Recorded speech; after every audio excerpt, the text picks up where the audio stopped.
Pushing the Limits with Brian Shapiro. Brian will talk sports, politics, entertainment, and anything that matters to you. Feel free to call Brian at 702-221-7283. You want answers? I want the truth! Now, Pushing the Limits, here's Brian Shapiro. Well, all right, what's going on, everybody? Happy Friday. It is Pushing the Limits, and I am so glad that you could join us on this really bright, sunny day in Vegas in the middle of February. I love it. I love this weather, man. It's starting to get really nice. Got to play some golf this weekend. Got to get out there and get on the golf course. We're going to have some fun today. There's a lot to get to, a lot to talk about on this show. As always, serious topics, fun topics.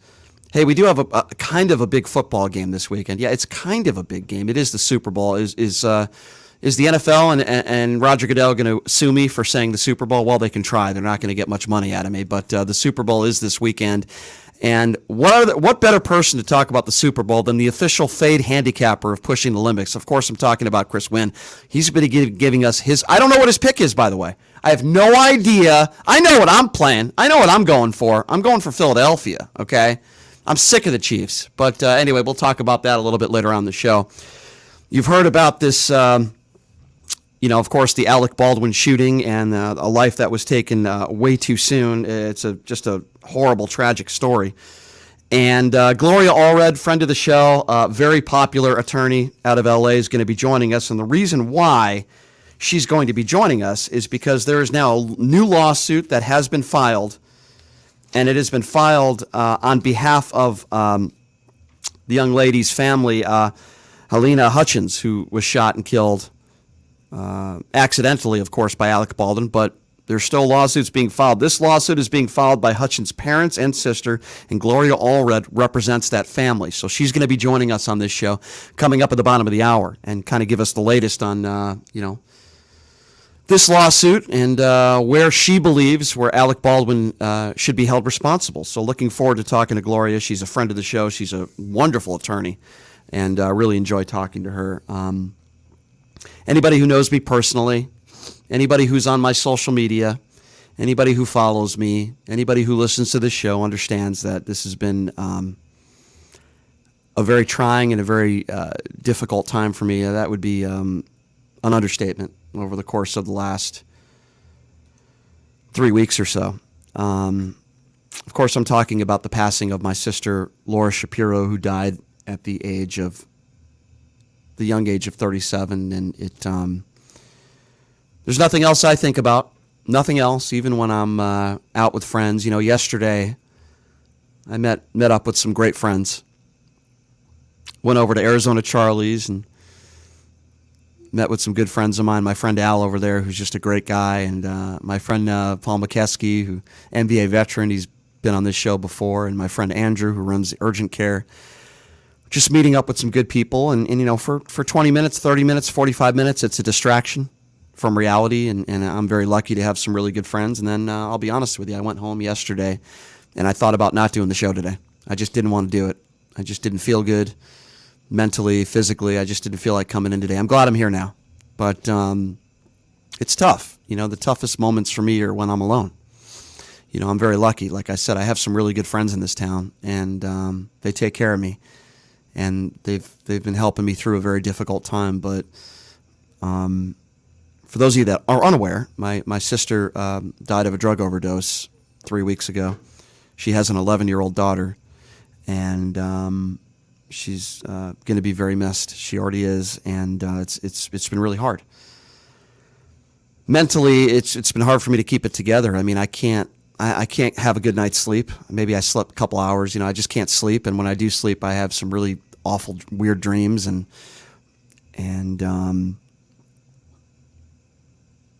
usually I do hours and hours of show prep, and I can't get my mind working. Hopefully over time, as I've heard, it's going to get better, but it's never going to entirely go away. And I've just been a wreck. I've been a wreck. I haven't been myself, and I think that's probably normal. But I'll tell you something that triggered me a great deal, and I hold a lot of anger. I was listening to Joe Biden's speech, the State of the Union speech, and I thought he did for the most part, I thought he did a pretty good job. And there was a moment in his speech where he introduced a family and parents and a father who lost his 20-year-old daughter to a fentanyl overdose, right? It's a tragedy. That family is going through what my family is going through. I feel the pain. I know exactly what they're going through, and it's horrible. Joe Biden introduces the family, and then at the end of this statement, or his statement, you hear a piece of human garbage. His name is Republican Representative Andy Ogles out of Tennessee, who says it's your fault. I want you to listen to this part of Joe Biden's speech in the State of the Union, and then at the end, you'll hear exactly what I'm talking about. Have a listen to this. Tonight is a father named Doug from Newton, New Hampshire. He wrote Jill, my wife, a letter, and me as well, about his courageous daughter, Courtney. A contagious laugh, his sister's best friend, her sister's best friend. He shared a story all too familiar to millions of Americans and many of you in the audience. Courtney discovered pills in high school. It spiraled into addiction and eventually death from a fentanyl overdose. She was just 20 years old. Describing the last 8 years without her, Doug said, "There's no worse pain." Yet their family has turned pain to purpose, working to end the stigma and change laws. He told us he wants to start a journey toward American recovery. Doug, we're with you. Fentanyl is killing more than 70,000 Americans a year.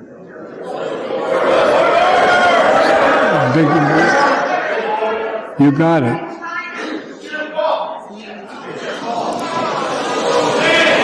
So the guy that you heard there yell out, "It's your fault," and those that were making noises and booing, make no mistake about it, are all Republicans. They are all Republican scumbags. And the person at the end there who said it's all your fault, you couldn't find a more repugnant, disgusting statement from a more disgusting human being. Again, that's Representative Andy Ogles out of Tennessee. Andy Ogles out of Tennessee decided to take that moment, seconds after Joe Biden introduced a family grieving the loss of a 20-year-old, to make it political and yell out in the middle of his speech, "It's your fault. It's Joe Biden's fault that we've lost 70,000 people to fentanyl drug overdoses, including my sister." Well, let me tell you something, you piece of human scum. My sister did not die because of Joe Biden. My sister did not die because of Democrats. There are a number of reasons why my sister died. She had a disease, and this country fails in dealing with those who suffer from addiction, you piece of trash. Almost 300,000 people died of drug overdoses during the Donald Trump administration. Did you hear those people in the crowd that were booing then when talking about drug overdoses? Of course not, because they used death and the death of my sister to try to score political points and blame Joe Biden. Let me give you some facts to you right-wing buffoons out there that can't spell the word. In 2021, U.S. citizens were 86.3% of convicted fentanyl drug traffickers, 10 times greater than convictions of illegal immigrants for the same offense. Let me repeat that statistic. 86.3% were not illegal immigrants, but U.S. citizens. Explain to me how that is Joe Biden's fault, you scumbag, you right-wing scumbags. These are facts, not opinions. Over 90% of fentanyl seizures occur at legal crossing points or interior vehicle checkpoints, not on illegal migrant routes. So U.S. citizens who are subject to less scrutiny when crossing legally are the best smugglers, not illegals. You stupid idiots. The location of smuggling makes sense because hard drugs at ports of entry are about 97% less likely to be stopped than are people crossing illegally between them. This literally has nothing to do with building a wall. Just 0.02% of the people arrested by Border Patrol for crossing illegally possessed any fentanyl whatsoever. 0.02%. But if you listen to the right-wing buffoons out there like the Ron DeSantis's of the world, or an idiot like Andy Ogles, they will lead you to believe that it's all illegals that are bringing fentanyl and crossing the border illegally. They are liars. And they are lying at the hands of the real issues that we face in this country. And they are using it to score political points. Ron DeSantis and idiots like Andy Ogles and all these other despicable human beings that were booing during Joe Biden's speech when he talked about fentanyl. Again, even if you disagree with Joe Biden, and even if you're wrong and in your heart and in your mind, you believe that Joe Biden is responsible for all the fentanyl deaths, which, by the way, is ridiculous.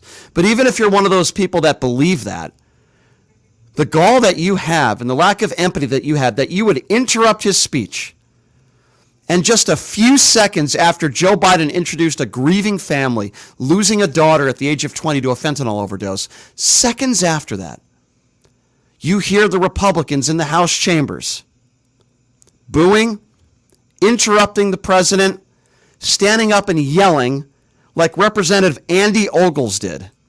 What type of human being are you? Do you have any empathy at all? That you would use all these deaths and blame Joe Biden? It's a joke. Could we have better border security? Sure. Are there drug cartels out there that are bringing illegal drugs into this country? Sure. But if you talk to some of these Republicans, they will lead you to believe it's all Democrats' fault. Or in Andy Ogle's situation, it's all Joe Biden's fault. Folks, it's not. A lot of this also has to do with COVID and travel restrictions. But Republicans don't want to hear that, and they don't want to hear facts. Fentanyl seizures at points quadrupled from the fiscal year 2019 to 2021. Fentanyl went from a third of combined heroin and fentanyl seizures to over 90%. And annual deaths from fentanyl nearly doubled from 2019 to 2021 after the government banned most travel and asylum. That is not Democrats' fault. That is not Joe Biden's fault. This is an American problem.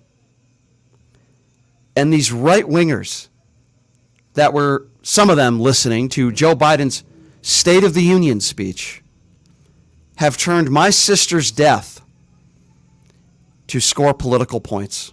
That's exactly what Representative Andy Ogles did. By the way, if you talk to some of these Republicans, ask them what bills they've passed. Ask them what they've done in their career and in their life to help drug addicts.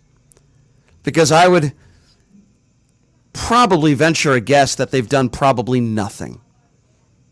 But yet some people have the gall to open up their mouth and intervene and interrupt Joe Biden's State of the Union speech to try to score political points for Republicans. Folks, I can't even begin to tell you how disgusting this is. You know, my family is suffering. I'm suffering. My sister is no longer alive. She's 6 feet underneath the ground. She didn't die because of Joe Biden. She didn't die because of Democrats. She didn't die because of illegals crossing the border. She died for a number of reasons. She had a disease. What millions and millions of people in this country have. You could be addicted to drugs, could be alcohol, could be gambling. There's a lot of addictions, especially here in Las Vegas, right? There's a lot of addictions, and there's a lot of people that suffer, and we don't do a good enough job in this country as a whole to help people. If you look at the homeless people that are on the streets, those that are panhandling, I guarantee you that the overwhelming majority of those people are those that suffer from addiction. What are we doing to help them? Nothing. My sister struggled. She was in and out of hospitals. They did nothing to help her. She would be in and out of a hospital in a week or two, then she'd be right back out there doing drugs. We don't do enough as a society. Notice how I'm not blaming Republicans. Republicans want to blame Democrats for the drug issues we have in this country. Notice how I'm not going one way or the other here, because that would be wrong. This is not a Republican problem. This is not a Democrat problem. This is an American problem with the drug issues that we have in this country. It's not because of the illegals that are crossing the border and bringing all this fentanyl in here, the drug cartels. We have had issues when it comes to drugs and illegal drugs in this country since the beginning of time. Is it getting worse? Sure, it's not getting better. It's not Joe Biden's fault. That is nonsense. And listen, I've talked about hypocrisy and I've talked about some of these despicable Republicans that are in office now, but now it hits home to me, man. Now it hits home. I sent an email to Andy Ogles. He's a coward. He won't respond. To all the Republicans out there that were booing, again, moments after Joe Biden introduced a family that is going through exactly what my family is going through now, losing a loved one. In this case, in their family, 20 years old, a 20-year-old who had a fentanyl overdose. My sister, 37, their whole life ahead of them. And what do Republicans do? They don't have any answers. Build a wall. You think that's going to stop the drug issues facing this country? Of course it won't. Build a wall. Deport everybody. That's what a lot of Republicans want to do. They have no real solutions to any problems facing this country. But many of the Republicans out there today, they want to bicker and complain. Look at what Jim Jordan is doing right now. Look at what the Republicans are doing right now. They're complaining about Republicans, their opinions and their voices are being taken away by the FBI and the government in regards to a private business and Twitter. It's a clown show is what it is. Has Jim Jordan passed any bill in his life? The answer is no, he hasn't. Because he is useless. He is a useless turd. That's what he is. But that's what they're doing right now. That's what these Republicans are doing right now. They are spending their time in talking about Hunter Biden's laptop and talking about how conservatives are being silenced on social media. That's all they're doing right now. You think they're doing things to help you when it comes to healthcare or addiction or taxes? The answer is no, they're not doing anything. In fact, I would argue they're making things worse. They want to make it easier for people to get their hands on guns. They want to continue to give the rich tax breaks. They don't want universal health care. And yes, there are some Republicans, not all, as Joe Biden said, and not the majority, but there are several Republicans in office right now that want to get rid of Social Security and Medicare. And they're liars because they're caught on tape saying it. And then the other day at the State of the Union address, they had these crazy looks on their face like, oh my God, what is Joe Biden talking about? Don't they realize there's audio out there of them saying it?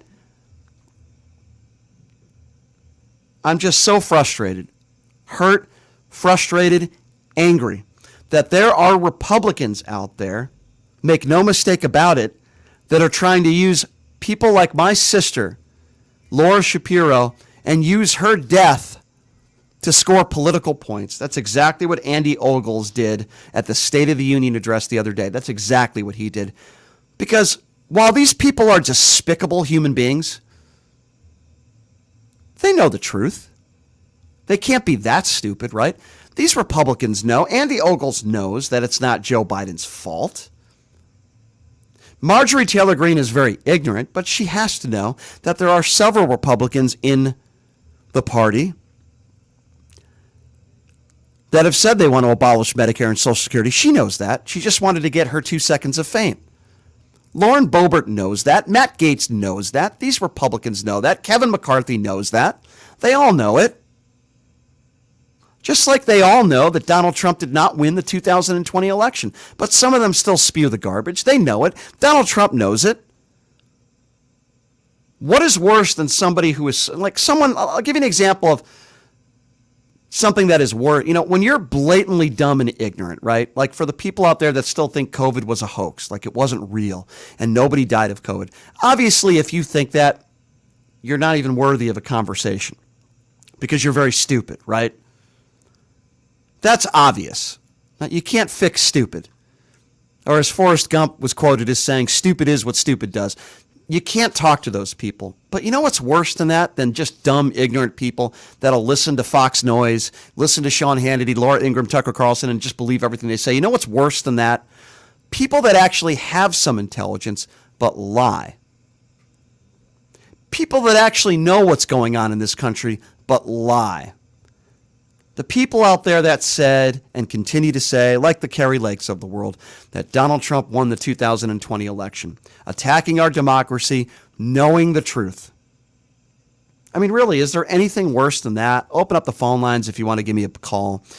Gloria Allred's coming up next year, but I'll take a few calls if you want to give me a buzz. 702-221-7283. And again, that number, if you want to be a part of the program, now's the time to do so. 702-221-7283. I mean, am I wrong here? Am I wrong? You know, what my family is going through is excruciating. That family that Joe Biden introduced during the State of the Union is what they're going through is excruciating. And sadly, I know exactly what they're going through because drug addiction is a disease. Yes, when you start to take drugs, I get it. It's a choice.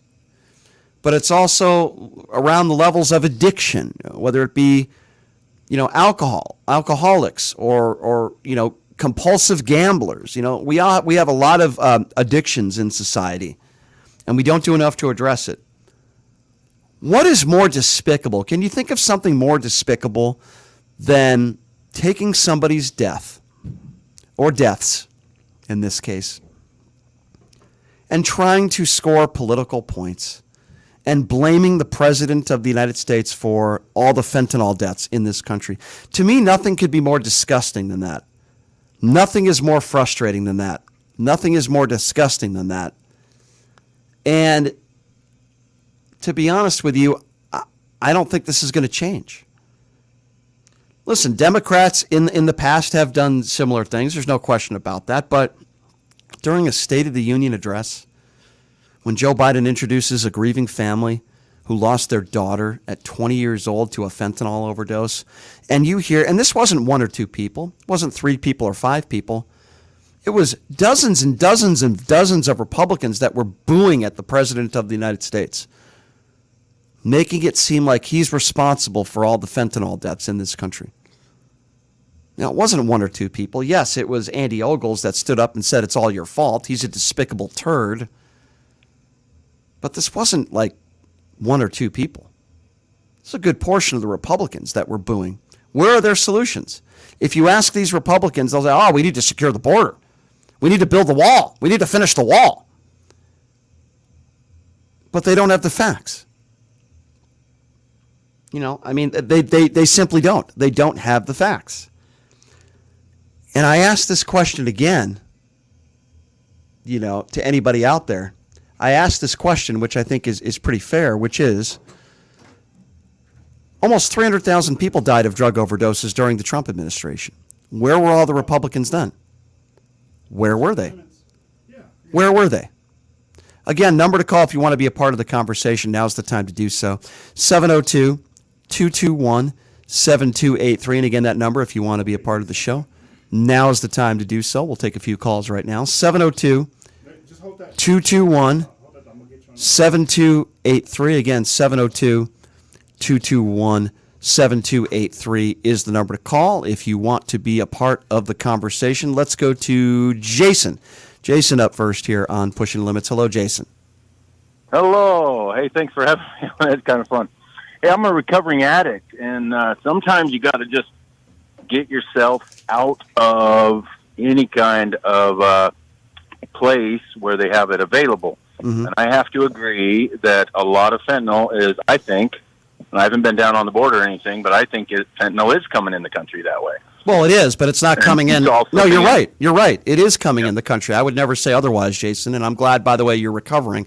I'm happy to hear that. But the point I'm trying to make, Jason, is that it's not coming through by illegals like a lot of the Republicans want you to believe. It's actually coming through by U.S. citizens and legal ports of entry. You get my point, right? Yes. And I don't know. I would love to find out the itty-bitty facts on where the fentanyl, because you can actually, I don't know. Yeah. The fentanyl now is not even coming from a regular opioid. So, it's Jason, like here's what I want you to do, Jason, if you have the time today, because it's important, right? Google it and type in, where is all the fentanyl coming from? And then you'll get a lot of information from some very credible sources on how it's coming in. Can I ask you, if you don't mind me asking, how did you get help? Was it a situation where you wanted to get help? How did you get help? I am a veteran, and I was suffering a lot from anger issues and PTSD and all that, and I started using drugs. to medicate that. Sure. And it turned into something bad and wicked and all that. But I did. The Veterans Hospital actually helped me out quite a bit. But you got to lock yourself down. Right. You got to right. get away from it, and a lot of help to get addicts off of the dope that they are on. Even alcoholics have to do that a little bit. Yeah. Well, I'll tell you. I do appreciate. Yeah. Go ahead. Sorry to interrupt. I wanted to say. I watch.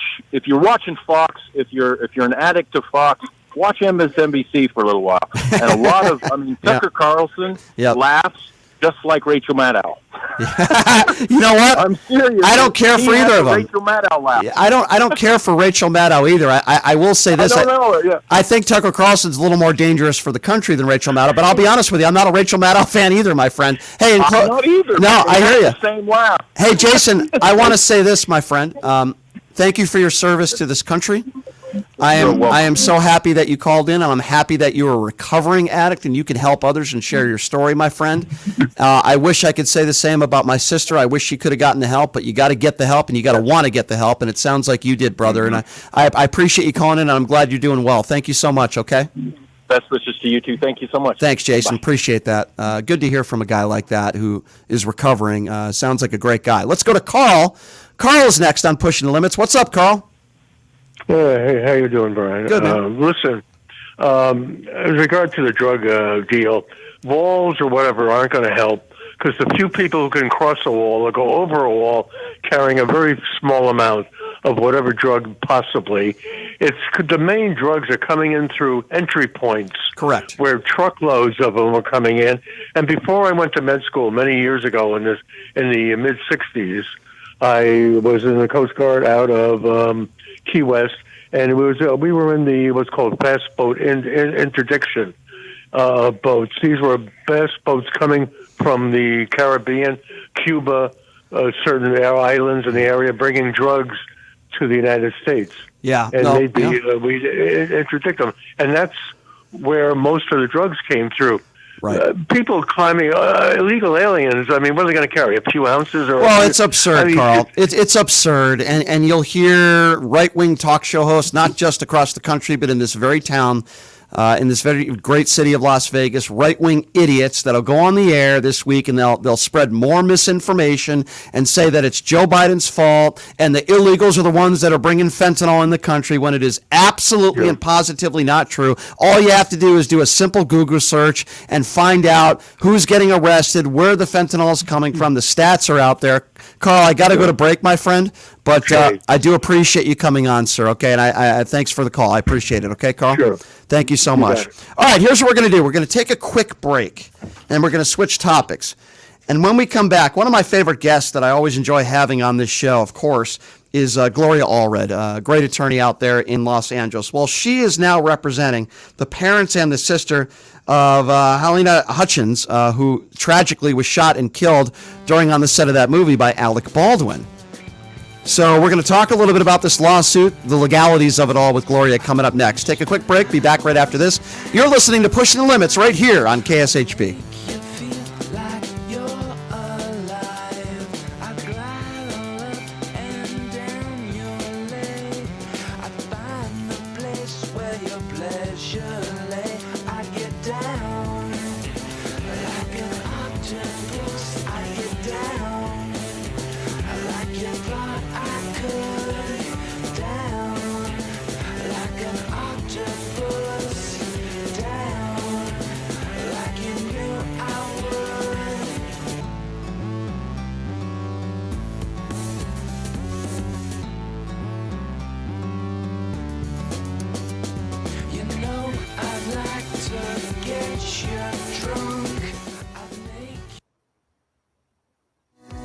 Hey everybody, it's Brian Shapiro from Pushing the Limits. I want to tell you guys about Sahara West Urgent Care and Wellness. They're conveniently located on the southwest corner of Sahara and Jones.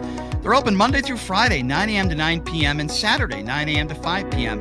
At Sahara West Urgent Care, they'll take care of all your healthcare needs. They offer routine services such as physicals, STD testing, car accident treatment, and work injuries. You name it, they do it. They have on-site x-ray, EKG, ultrasound, and labs. They treat chronic conditions such as asthma, blood pressure, diabetes, and more. They also offer general wellness exams, treatments such as testosterone enhancement, and cancer screening.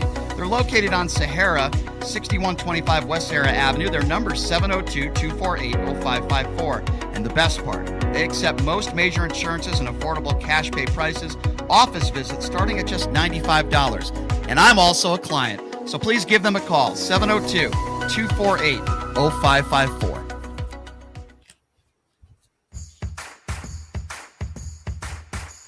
Look, it's impossible for the average person to find a great attorney out there. There's so much misinformation. Now, let me introduce you to former Chief Deputy District Attorney Thomas Moskal. He was Las Vegas's top DUI prosecutor for years. He prosecuted the most high-profile DUI cases in Clark County. No one knows more about DUI law in Nevada. Just Google it. If you get charged with DUI, whether it's a misdemeanor or even more importantly, a felony, you need Thomas Moskal representing you. His relationships with the prosecutors and judges and his knowledge of DUI law to work for you. So give him a call now or text him at 702-848-5555. It's your life and liberty that's at stake. Don't wait. Call now. That number again, 702-848-5555. All right, welcome back. It is Pushing the Limits on a Friday. So glad you can join us. News came out yesterday that there's another lawsuit that was filed against Alec Baldwin in regards to this horrific tragedy. Halyna Hutchins, a wonderful woman, great career, wonderful family, who was tragically shot and lost her life. And this lawsuit filed by Gloria Allred, a household name, been around a long time, represents a lot of, sadly, a lot of victims that need her help. In this case, on behalf of the parents and sister of Halyna Hutchins. So let's talk a little bit about this lawsuit, as very happy to have attorney Gloria Allred joining us right now. Gloria, thank you so much for being here. How are you? Fine, thank you. Thank you very much for inviting me, Brian. Appreciate it, Gloria, as always, when you take the time to come on here. All right, so Gloria, do I have that right? You are representing the parents and the sister of Halyna Hutchins. Is that correct? That's correct. The mother, who is Olga, the sister, who is Svetlana, and she is the younger sister of Halyna. And then, in addition, Anatoly, who is the father of Halyna, and they're all in Ukraine. Gotcha. Okay, so that makes things interesting. So when someone said to me yesterday, because I told a friend of mine that you were coming on today, and they said, well, wait a second, I thought there was already a lawsuit, and I thought her husband there was already a settlement. That's completely different, right? Can you explain that? Well, yes. Mr. Hutchins, Matthew, who was the husband of Halyna Hutchins, may she rest in peace, and who is now the widower, had filed a lawsuit on behalf of himself and his son, Andros. And that lawsuit, to our understanding, was settled. At least that's what was reported. Gotcha. However, no lawsuit had been filed for Olga, Anatoly, and Svetlana, and of course they are devastated, of course, by the loss of their daughter or their sister, and they have a right to file a lawsuit as well. Absolutely. I couldn't agree with you more. All right, so help me understand this, and tell me if you agree or disagree with this. Like Alec Baldwin, he's not just some actor who maybe should or shouldn't be checking a gun, right? I think what makes this case more complex, and while I believe there is responsibility on Alec Baldwin's part, and why he was charged with a crime, right, is because he was also a producer of this movie. And isn't it his responsibility to make sure that everything is safe on the set? He's not just some actor, right? He was greatly involved in this movie, and that makes a big difference in the legalities of this, right? That is our argument, that you're correct, Brian, that he was not only an actor, he was a producer. And, through his, production company, El Dorado Pictures, this is one of the reasons that we filed a lawsuit against Alec Baldwin. Mm-hmm. And I might add that, for our clients, for the 3 clients that we represent, their relationship with their daughter and their sister is irreparably damaged. Sure. And of course, and under New Mexico law, they can seek damages for what is called loss of consortium, a mutually dependent relationship, which they had with her emotionally. Also, she was helping them financially. And in the past, sometimes they would be helping her. And so they have a right, even though we filed the lawsuit in California, to have New Mexico law as a choice of law applied, because the incident where Alec Baldwin took the gun that had a live bullet in it, aimed it at Halyna and shot her dead, occurred in New Mexico. So yes, they have a right to file this lawsuit. They are doing so not only for the damages. I mean, they really mainly want justice. They want, as the sister has said, whoever is responsible, someone is responsible, she said on a video that we showed at our press conference yesterday. And whoever that someone is, or if there's more than one someone, essentially, they need to be responsible. And they want to know the truth about how this happened, as well as justice. Yeah, let's talk about that. What do you make of the fact that Alec Baldwin allegedly, and apparently some of his attorneys are saying, claiming that he didn't even pull the trigger? I mean, that's not even possible. Why would they even make a claim like that? Well, apparently, there are different responses that he's given in reference to how this could have happened, at least according to the prosecutor. In the criminal case now pending against Mr. Baldwin in New Mexico, and preliminary hearing in that case is going to be held shortly, actually 2 weeks from today on the 24th. But the forensic report from the FBI did indicate that that the trigger was pulled. Yeah, of course it was. And so that's one thing. And then I think that the prosecutor has indicated that she has other evidence of that as well. He's free to dispute that. He can do that at trial. We'll see what he does.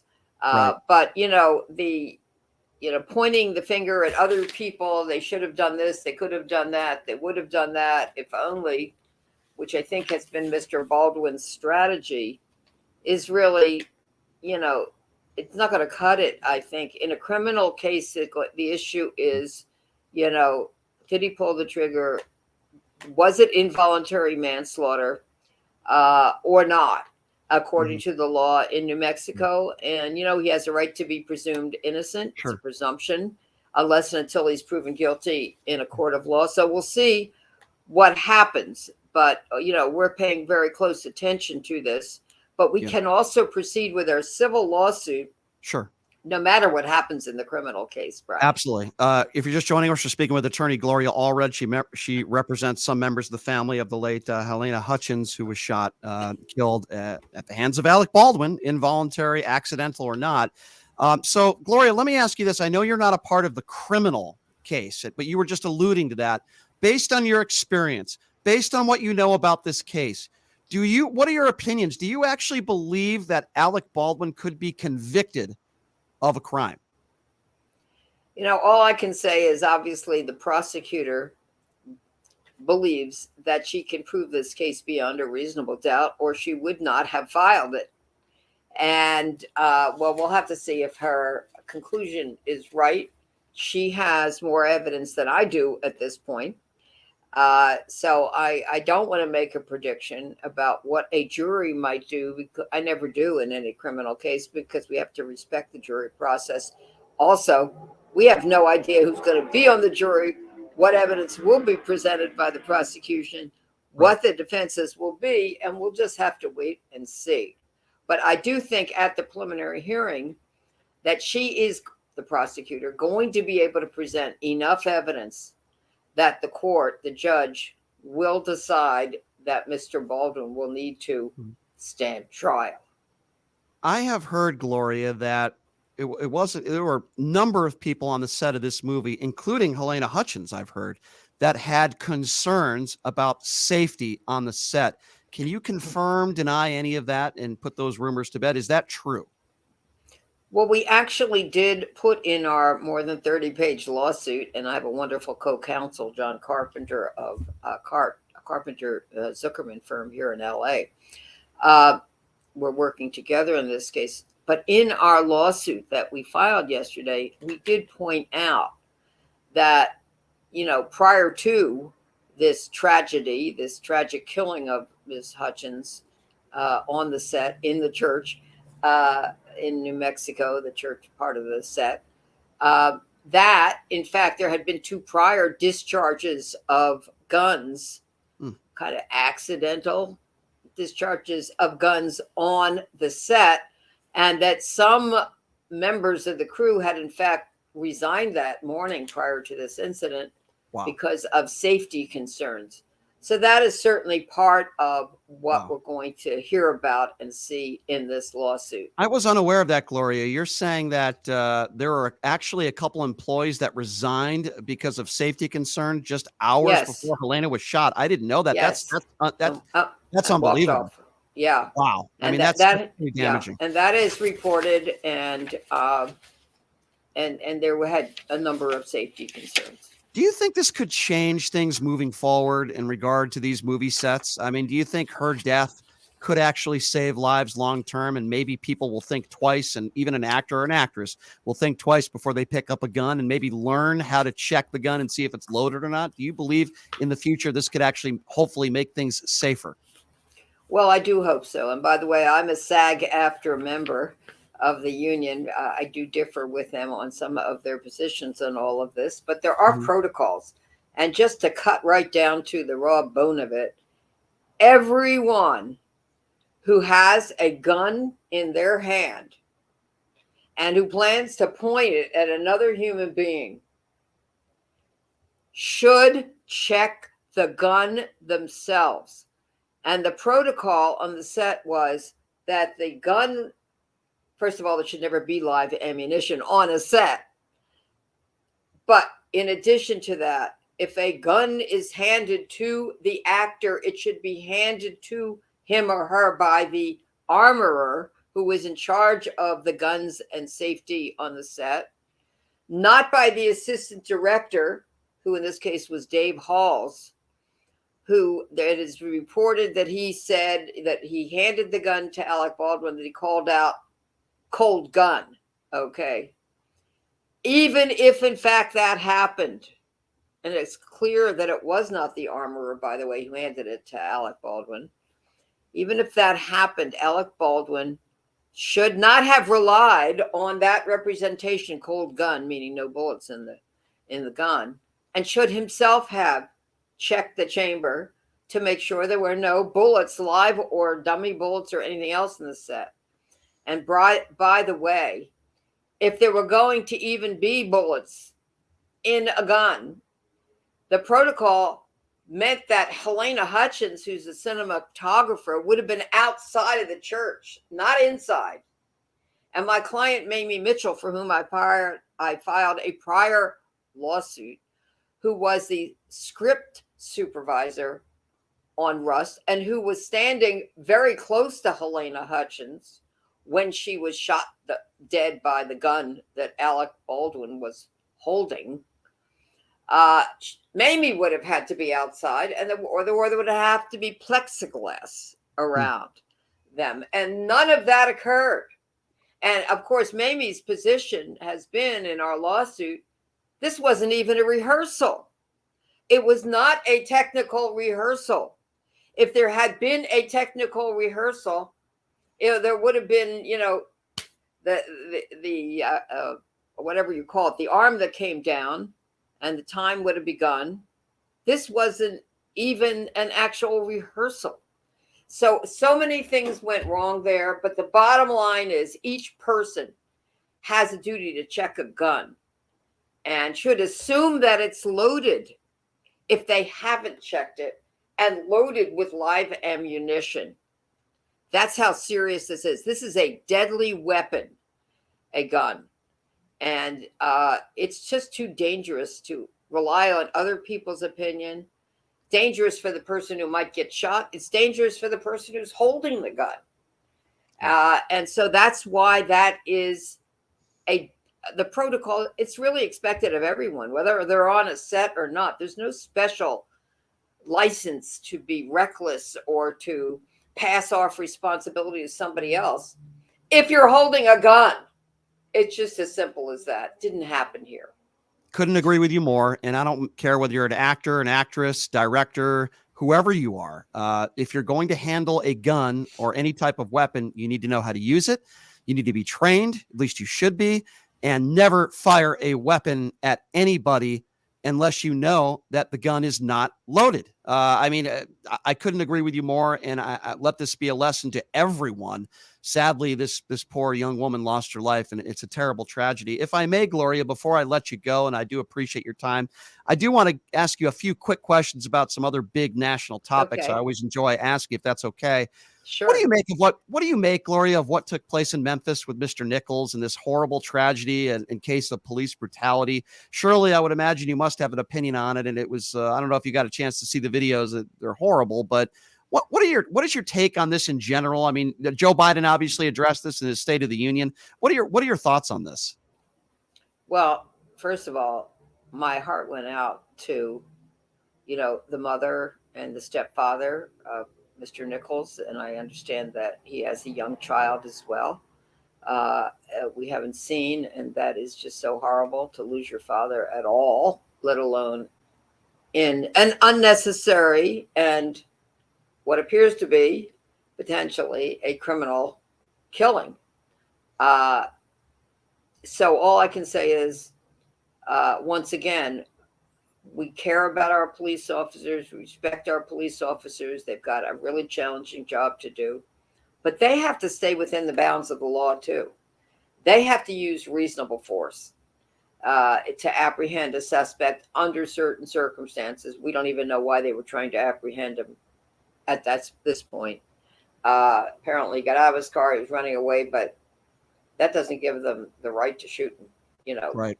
Of course not. Or to kill him. So right. In any event, it's just yet another situation where, police need training, monitoring, supervision, and an understanding that they can't get away with this. There are going to be consequences. And the consequences are a big message to others. The fact that most police officers do their job, respect the law, try to follow the law, and do follow the law. I mean, it's just a stain on those good police officers. Correct. And my guess is they don't want that stain on them any more than I would want the stain on me from another lawyer who doesn't do his or her job the way they should. And so, we still have a long way to go to have police reform. Yeah, and we need it. There's no question, Gloria. What did you make? I'm just curious if you had a chance to catch Joe Biden's State of the Union. What did you make of his speech? I thought it was excellent. I mean, what can I say? Joe Biden, you rock. You told the truth. You supported the truth. And under very challenging circumstances where he was being called all kinds of names and liar, and he wasn't lying about Social Security. We know that. He's presented the evidence of what was said by, I think it was Rick Scott, was it, in Florida? And Mike Lee. Yeah. Yeah, Senator Scott, about wanting to sunset Social Security and Medicare, which in plain English means let it end and then vote again to see if it should start again. Yep. And so that, he's on, he's out there going to other states. He's done a great job in terms of, getting the consensus to help to rebuild infrastructure in a lot of places, which is going to create thousands, maybe hundreds of thousands of jobs. Sure. Improve the infrastructure of our country. I just think he could not have given a better speech. It's one of the best State of the Union speeches I've ever heard a president give. I thought he did a great job. I'm with you. Last question. As we're speaking right now in Washington, there are a bunch of Republicans and sitting senators that are claiming that conservatives have been silenced on social media. They're putting all this effort into claiming that all these conservatives have been silenced in regards to the FBI, and yet there seems to be no evidence to correlate the FBI wanting to silence any conservatives. I just wanted to get your legal take on this because it seems like these Republicans have no legal ground to stand on. Well, as you just pointed out, Brian, and that's a really important point that you pointed out, there doesn't appear to be evidence to support many of their claims of being victims. Poor me, I'm silenced, I can't be heard. We hear them constantly, but where is the evidence? And somebody once said, and I agree, you're entitled to your own opinion. You're not entitled to your own facts. In other words, if you don't have any, then why are you saying I'm the victim, I'm being silenced? Okay, right. It's just like, that bothers me because, there are plenty of real victims out there. Mm-hmm. And some of the people who are saying that are not real victims. They're not victims at all. So let's not cry wolf unless there is real evidence here. And I would just say to them, put up or shut up. And if you can't put up, then, move on. Mm-hmm. There are some real issues out there that affect every American's life and future. Let's talk about them. And not be distracted by a bunch of nonsense that people saying, "Oh, I'm being silenced." Okay, yeah, no question. And Gloria, you know a thing or two about what the word victim means because you were a victim yourself of an assault. Right. You've represented victims your entire life. You know a thing or two of what the word evidence means. It's why you've had so much success as an attorney your entire life.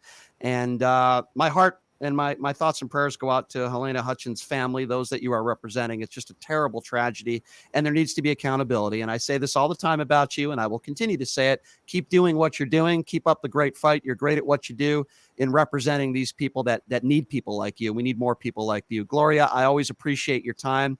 You're always so generous with it, and thank you so much for coming on with us. And if there's any new information about this case, we'd love to have you on again. Thank you so much, Gloria. I'll always be happy to accept your invitation to speak if it's at all physically possible to do it. Thank you so much, and have a beautiful weekend. Thank you, Gloria. Same to you. Okay. Have a good weekend. Thank you so much. Okay. Love Gloria Allred. She is the best. Thank you. She really is the best. Very intelligent woman at her age, to be continuing to be doing what she does at such a high level.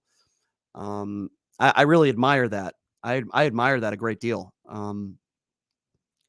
Listen, and I like mixing it up with her and talking to her about some of the big national issues because she's very knowledgeable. But in going back to this Alec Baldwin case,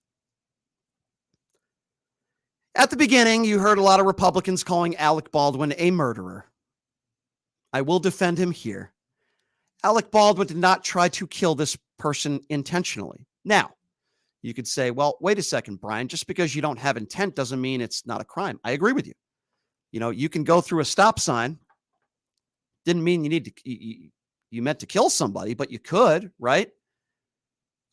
Just because you get into your car drunk, it doesn't mean you have the intent to kill somebody, but it is your behavior that led to that death. But Alec Baldwin, to me anyway, I'll defend him here. He's not like a murderer. I understand this woman died. I understand he pulled the trigger. This was not something that Alec Baldwin intended to do. This is not something that Alec Baldwin wanted to do. Doesn't mean he shouldn't be held responsible in some way, shape, or form. But, Gloria Allred just made a great point. And I kind of agree with her. And I talk about gun control on this show all the time. I've been talking about gun control for decades. If you own a gun and you're not trying to hurt or kill somebody, but you're pointing a gun at somebody, it could be a movie. It could be goofing around with friends. I don't think you should ever point your gun at anybody regardless. But let's just say you're goofing off, right? And you own a gun. Isn't it your responsibility to look in that gun to make sure it's not loaded? And listen, I have been on the side of Alec Baldwin, and I'm not the producer side of it. I totally understand that. That's negligence. And he could be convicted of a crime. I think it'll be difficult, but he could be convicted of a crime. I'm just speaking in general terms now. If you're going to point your gun at anybody, shouldn't you know whether that's a loaded gun or not? Me personally, doesn't matter. I'm not a big gun person anyway, but if I'm going to ever point my gun at anybody, if I had one, I would want to make sure that I want to know if that gun is loaded or not. It is irresponsible the more I think about it. And then Alec Baldwin claiming that he didn't pull the trigger. Alec, come on, man. We all know that you pulled the trigger. Don't lie. It's going to make your situation worse. So yes, Alec Baldwin should be found liable. Financially, no question. But that situation when it comes to criminality is going to be very difficult to prove. The reason why I say there's still a possibility that he could be convicted is because he's not just an actor. Alec Baldwin's name is all over this movie. He was a producer. While it is not necessarily the producer's job to inspect the gun themselves, it is the producer's responsibility, and this is what they're going to try to prove in court. It is the producer's responsibility to make sure that the set was safe and that you had somebody on set that was checking these guns, that there were no live ammunition rounds in the gun. That's where I think they can get Alec Baldwin, and that's where I think they will. At the end of the day, Halyna Hutchins is never going to come back. Right? She's gone. She leaves behind kids, a husband. You just heard Gloria Allred. She's representing Halyna's parents who are still with us. They had to bury their daughter. I can't imagine how excruciating that must have been for them. I just saw my family and my parents have to bury my sister. The pain of parents. They should never have to bury their children. It is awful. And I don't like the fact that Alec Baldwin is making excuses. The reality of the situation is that Alec Baldwin will be financially fine regardless of what happens here. He's always going to have money. Will Alec Baldwin make movies ever again? Yeah, he probably will. He's probably not going to ever pick up a gun again. I'll tell you that. But this is, it's a tragedy. This can never happen again. And if people do their job, and if people have the right, the thing that's most poignant about this whole thing, you just heard Gloria Allred say it, it's that a couple people actually quit on the set the morning that Halyna Hutchins was killed. They actually quit hours before Halyna Hutchins was shot and killed. They quit because they didn't think that the set was safe. To me, that speaks volumes. And to me, that's just, to me, that speaks volumes on the negligence of Alec Baldwin and others that are on the set. Is Alec Baldwin a murderer? No. Could this be involuntary manslaughter? Yes. All right, here's what we're going to do. We've talked about some pretty serious topics here in the first hour, and I do appreciate Gloria Allred joining us. Always love it when she comes on. She's the best.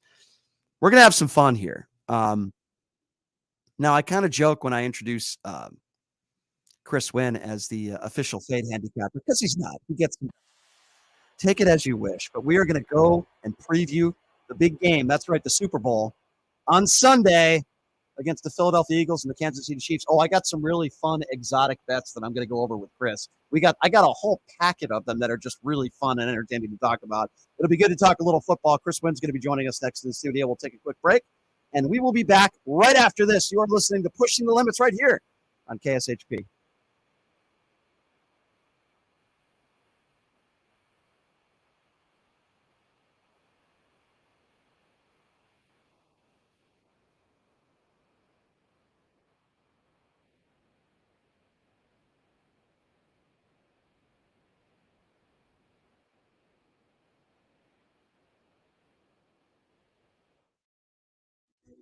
Hey everybody, it's Brian Shapiro from Pushing the Limits. I want to tell you guys about Sahara West Urgent Care and Wellness. They're conveniently located on the southwest corner of Sahara and Jones. They're open Monday through Friday, 9 a.m. to 9 p.m. and Saturday, 9 a.m. to 5 p.m. At Sahara West Urgent Care, they'll take care of all your healthcare needs. They offer routine services such as physicals, STD testing, car accident treatment and work injuries, you name it, they do it. They have on-site x-ray, EKG, ultrasound, and labs. They treat chronic conditions such as asthma, blood pressure, diabetes, and more. They also offer general wellness exams and treatments such as testosterone enhancement and cancer screening. They're located on Sahara, 6125 West Sahara Avenue. Their number is 702-248-0554.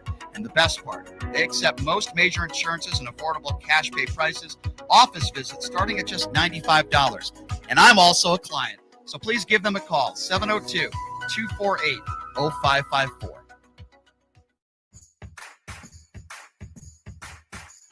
Look, it's impossible for the average person to find a great attorney out there. There's so much misinformation. Now, let me introduce you to former Chief Deputy District Attorney Thomas Moskal. He was Las Vegas's top DUI prosecutor for years. He prosecuted the most high-profile DUI cases in Clark County. No one knows more about DUI law in Nevada. Just Google it. If you get charged with DUI, whether it's a misdemeanor or even more importantly, a felony, you need Thomas Moskal representing you. His relationships with the prosecutors and judges and his knowledge of DUI law to work for you. So give him a call now or text him at 702-848-5555. It's your life and liberty that's at stake. Don't wait. Call now. That number again, 702-848-5555. Hey, everybody, are you struggling to find a pizza place that reminds you of Brooklyn? That true blue New York style pie? Well, worry no more. Stallone's Italian Eatery Pizza is a knockout.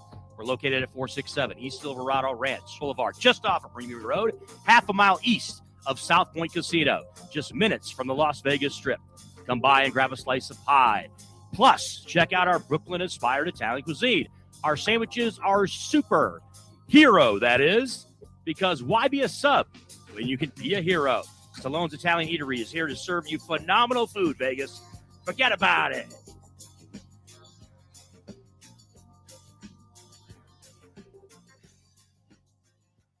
Welcome to Hash House A Go-Go, where we've been serving farm food and crafted cocktails for over 2 decades. Visit us for the full Hash House experience at any of our 5 Las Vegas locations. Hash House A Go-Go is where old school meets new and gets twisted. We bring people together over good food and fun. Come in for breakfast, lunch, or dinner, and come hungry because our portions are huge. Visit us online to see our entire menu at hashhouseagogo.com. Hash House A Go-Go. It's a Midwest thing, and there's nothing else like it. Is your dog suffering from a sensitive stomach? Hi, it's Kelly the Cookie Lady from Mooch's Munchies. Our dogs had super sensitive tummies, and I needed to find a low-fat treat that wouldn't give them gas or other issues. Most of the treats on the market were loaded with fillers, chemicals, and chicken fat. Many of them weren't even food. Well, I knew I could do better, so I developed Mooch's Munchies, and I'm happy to be able to share them with you. Stop by our store or our website, moochesmunchies.com, and find out why we say that Mooch's Munchies are totally pawsome.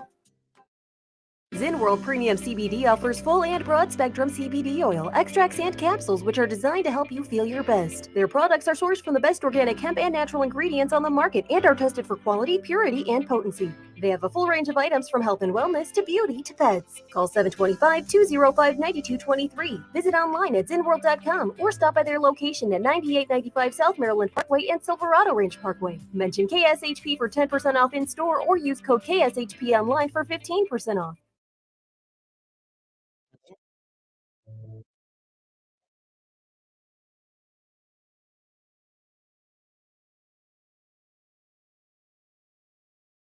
All right, welcome back. It is Pushing the Limit on Friday. Who says you can't work in your 80s, right?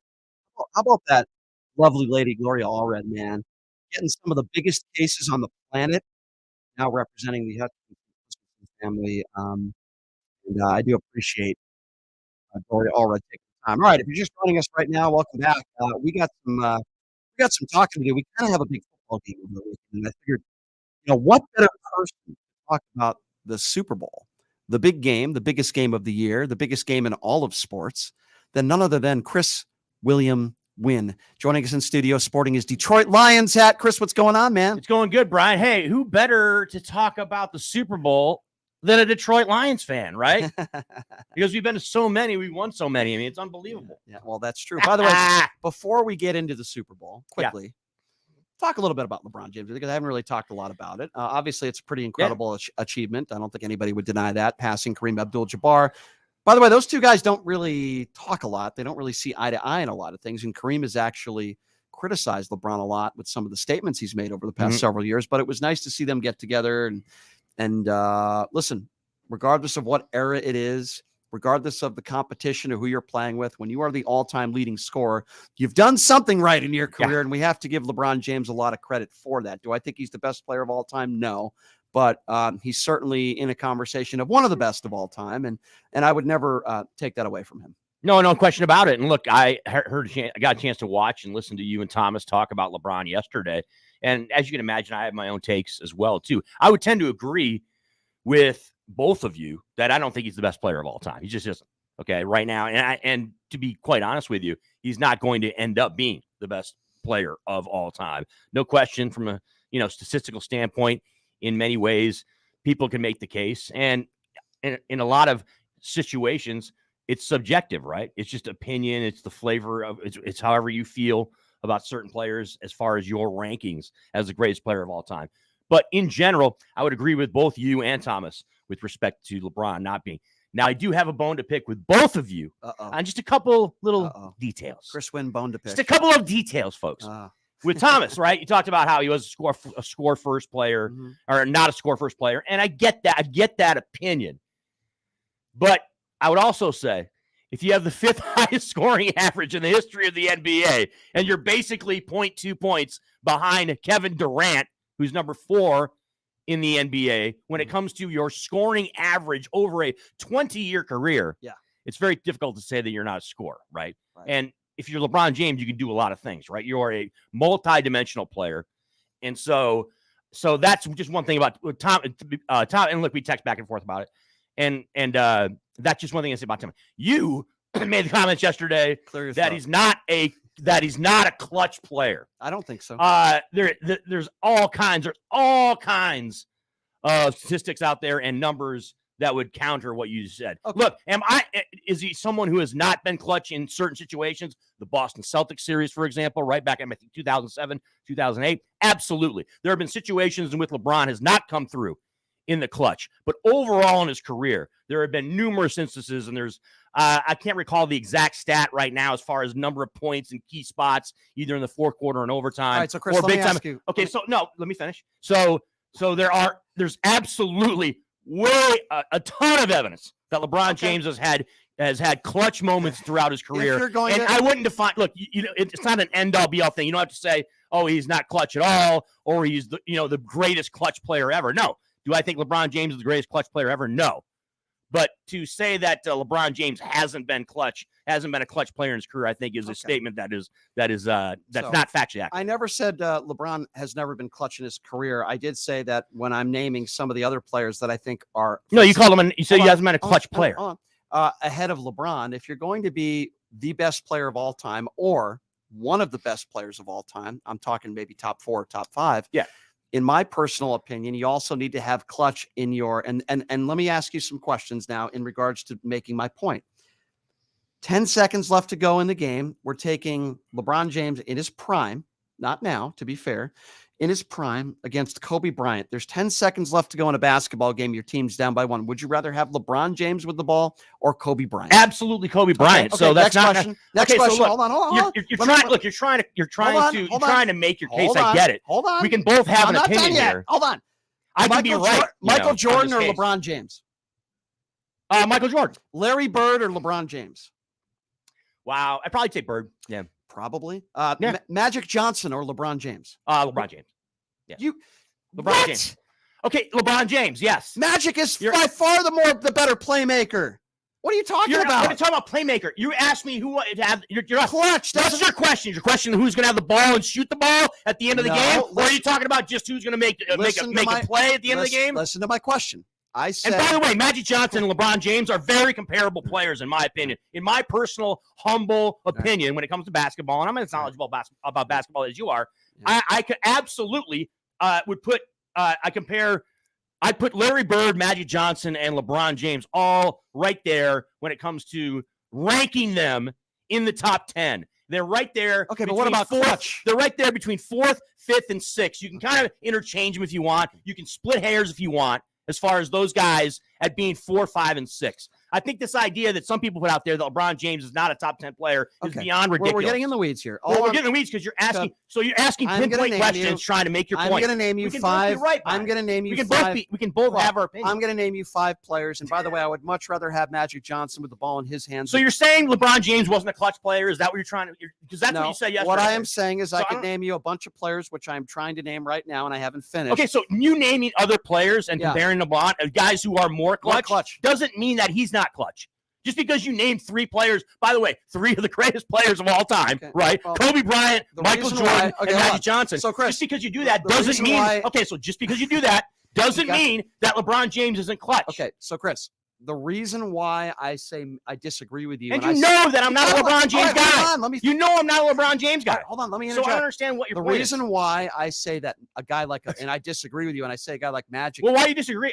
Let me finish my sentence. It doesn't make any sense. Why you disagree? The reason why I say that a guy like Magic Johnson is more clutch with 10 seconds left to go is while LeBron James has always been a really good passer and creating for other people, I would say Magic Johnson was better at that. I would also name Kareem Abdul-Jabbar as a guy that I would rather have with the ball. Now, the reason why, and I talked to a lot of former, even a guy like a Marcus Banks.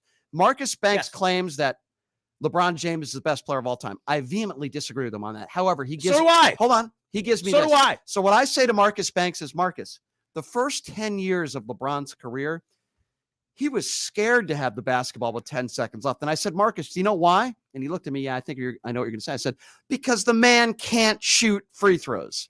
He has always been a bad free throw shooter and a bad shooter in his career. He's gotten better over the years. He didn't want the ball the first 10 years of his career at the end of the game. Just watch film. No, okay, so again, you're wrong. All right, you're wrong. Okay. Yes, Okay. you're wrong. Okay. There's all kinds of scenarios that played out in LeBron James. Again, what I started off this take by saying, has there been situations where LeBron James hasn't been clutch at the end of games? Absolutely. Okay. But it's not a be all end all thing. Right? It is. It's about the accumulation of your career. It is. And have you been in situations in which you have been absolutely clutch? Absolutely, LeBron has. He has. All right. And again, I have to keep reiterating this with you. I'm on the same page with you on LeBron James. I'm not a LeBron James fan. I'm a Detroit Pistons fan. So I'm not. So all these guys, I have a bone to pick with, whether it's Magic, Michael, LeBron, and beyond. Larry Bird, you kidding me? So the point being is look, I had my take. I observed your take yesterday. You essentially said you don't think he's a clutch player, which is kind of a notch against him as the greatest player of all time. Didn't say. I said compared to these guys, he's. You didn't compare him to. You were talking about LeBron James as a player. We're talking about top 5 players. We're not, but I'm not. You're the one that brought up comparing him to Magic and Michael and Kobe, because these guys are better than him. It's not. But they are better than him. Yeah. But that doesn't mean that. Okay, so look, those guys can be better than LeBron, and he can still be clutch. And they can be more clutch than LeBron, and he can still be clutch. I'm telling you, when when somebody says, Brian, who do you think are some of the most clutch players in the NBA in NBA history? I don't think of LeBron James. Okay, doesn't mean he can't be clutch. I mean, I guess you can have that take. I don't think of him. You know who I think of? That take. Larry Bird, Michael Robert Jordan, Horry? Kobe Bryant. Yeah, Robert Horry too, but Robert Horry. But I'm talking about some of the best players to ever play the game. I think of Michael Jordan, Larry Bird, Magic Johnson, Kobe Bryant, Kareem Abdul-Jabbar. So, all right, we'll end the conversation there. But LeBron James is not a top 5 player of all time, in my opinion, and we've talked about that before. Let's talk about the Super Bowl now. Okay. Sadly, you're wearing a Detroit. Sorry, your Detroit Lions next year, baby. Didn't make next year in Vegas. I saw. You're gonna see the Honolulu blue and silver all over Vegas. By the way, I year, saw your boy Jared Goff at the game over the weekend last weekend. Yeah. Well, he was there. Yeah, he was throwing. He was playing in the flag football game. I saw he was one of the alternates, or one of the. Yeah. He was. He didn't look very enthusiastic out there, but anyway, he had a pretty good year. All right, let's talk about this game. We'll get to the exotics as far as, and I got plenty of them here. I got a whole packet of exotic bets that we're going to go through, which is going to be a lot of fun. But let's talk about the game in general, right? Of course, you got Pat Mahomes, who. One of the most electrifying and entertaining players to watch in all of football. I think we could all agree on that. I don't know if he's going to be 100%, but the fact that he's actually had 2 weeks to get his ankle healthy, that extra week is enormous. So I think he'll be okay. We all know how good Travis Kelce is, right? We know how good he is. We know how good the defense is when they got to get stops. We know how good of a coach Andy Reid is. But the big story is not, and listen, I said this when the Chiefs were here a month ago. I said this on the air with you. I said, don't be surprised if the Chiefs get to a Super Bowl. I think they're probably the best team in the league. But this story with this Philadelphia team is it's a big deal. To have Philadelphia back in the Super Bowl at the beginning of the year, forget about the Super Bowl. People were questioning whether they would even make the playoffs this year. And they have had an incredible season. Incredible year. But is it overachievement where now we're talking, okay, the Chiefs are probably supposed to be there. Philadelphia is probably not supposed to be there. Could we see that type of game, I guess, unfold in the Super Bowl? I'm going to give you my pick in a moment, but can you see that scenario? Well, I can pick it up. I'm picking up a little bit what you're putting down. No question about it. Now, you can look at it in many different ways, obviously. And this matchup between these two teams is two very strange dynamics. You've got the Kansas City Chiefs, a team that's has already won a Super Bowl, right? And a lot of the key guys that were a part of the team that won that Super Bowl, and a team that's been one of the best in the AFC for the last 5-6 years are part of this team and are there in Super Bowl 57 in Arizona. So you have that situation where you have the Chiefs who have talent without question. If you want to compare who's a better football team from a personnel standpoint, I think you can make a serious case that Kansas City's the better football team, right? But you also have the Philadelphia Eagles, which kind of seem like, and I've mentioned this before on the air, they seem like a team of destiny, and they have, look, there's been a lot of discussion and chatter over the past handful of days here leading up to Super Bowl Sunday regarding Philadelphia and being very fortunate, right, when it came to the playoffs, playing against teams that, basically you got the San Francisco 49ers almost had, Christian McCaffrey was about ready to take snaps at the quarterback position for them. You had the injury situations of other teams that they beat in the playoffs. The idea being is that, Philadelphia, they're a good football team and they've been one of the best in the NFC all season long, but they've also been fortunate in the playoffs and they've just kind of like been able to hold the line and keep winning and keep winning and keep winning. And you got a guy in Nick Sirianni who there's not a lot of people out there that say, when you're talking about the top 3, 4, 5 coaches in the NFL, Nick Sirianni's name doesn't come up, right? So there's that whole, but there is a kind of team of destiny feel about this Eagles team. Now, look, they have players, no question about it. When you're talking about the guy that was a runner-up to Pat Mahomes, by the way, for the NFL MVP this year, and I was kind of distressed about that because I had a futures ticket on Jalen Hurts to win the MVP, and the guy finishes like a close second. So that's a textbook C-win betting movement, betting moment right there, Mr. Brian Shapiro. But you have Jalen Hurts. You've got obviously AJ Brown. You have a dynamic receiver in Devonta Smith, guys like that. You have solid running backs. Miles Sanders is outstanding, and then on the defensive side, we all understand what the defense brings to the table. And you've got number 7, whose name is escaping me right now. I don't know why. But the point being is they do have players in Philadelphia. So this idea that they're just a team of destiny that is just happens to get by and get wins isn't exactly accurate.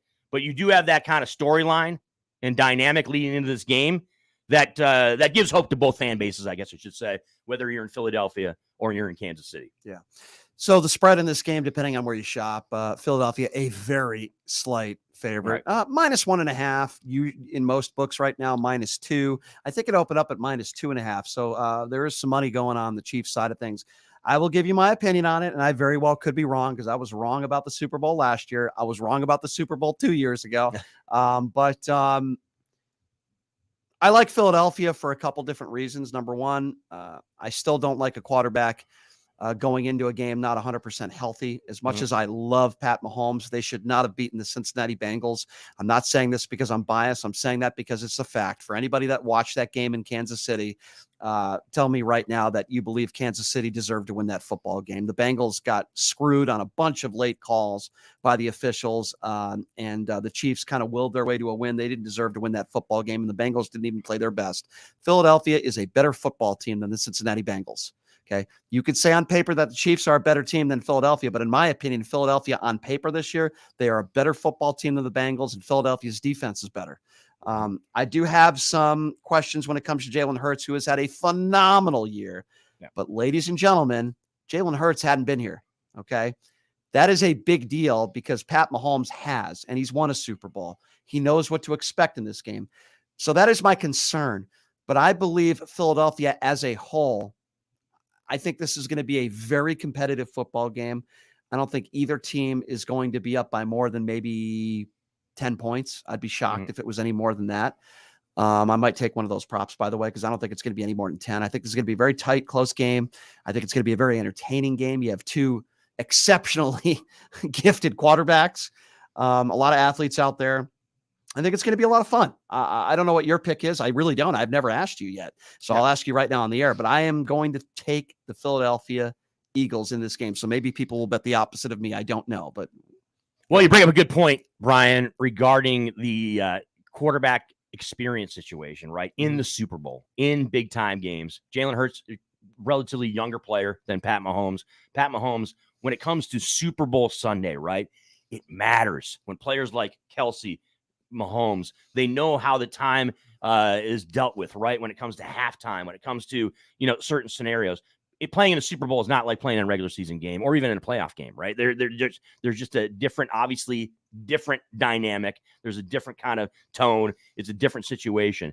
And yes, Jalen Hurts has not been exposed to that yet, right? He hasn't been in a Super Bowl where you have to deal with extended half times, right? Where you have to deal with, the over the top pomp and circumstance and all the celebration that goes on. That is the Super Bowl. So there is absolutely something to that when you're talking about some of the players on the Philadelphia sideline that haven't been there. Now, look, there are some players that were on that Philadelphia team that won that Super Bowl.